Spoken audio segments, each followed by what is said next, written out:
पलाशुल youth helping boy charitable trust मु सभापति अक्षय कुमार महांती मत समस्ते कालिया सार बोली डाकती। आज यही चंदन यात्रा महोत्सव एवं श्री जीवकर 24 वर्ष महोत्सव आज हूँ शेष दिवस एवं यही शेष दिवस आम कुनि कुनि पिला माने आमर आमे देखेबू आम प्रतिभा कार्यक्रम कर चलती एवं आमे आज 25 जन को संबर्धित कलु एवं यही कार्यक्रम आमर जे मालिका विशारद प्रमोद कुमार पुष्टि महोदय एटी आसी प्रवचन देते एवं केशव दास आसिक प्रवचन देते ए 24 रूप पड़ी मीना बजार पड़ी आम समस्ते खुशी तेणु पुणी आर वर्ष अपेक्षा कर रही ये कही मु मोर मंतव्य शेष कर। प्रथमे अटल बलदेव जी को मोर प्रणाम।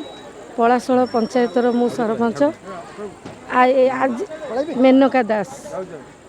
यही चंदन यात्रा आज की 3 दिन है लगी रही एथरे प्रवचन दबाक आसते आउ 2 दिन प्रवचन दिहला तापर सांस्कृतिक कार्यक्रम थिला संबोधन भी थिला।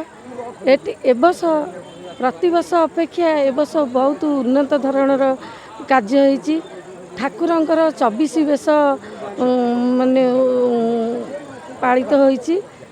समस्ते पंचायत ग्रामवासी माने आउ यूथ हेल्पिंग बॉय सभापति महोदय आउ ताकर कर्मकर्ता माने समस्तंकर मन माने एकत्रित होइकी ए चंदन यात्रा उत्सवटी को धूमधाम रे पालन कले। एमती ठाकुरंक पाखे प्रार्थना करछि प्रति वर्ष एमती चंदन यात्रा पालित होता ग्रामवासी माने समस्ते उत्साहित होइकी खुशी मन रे पालन करू।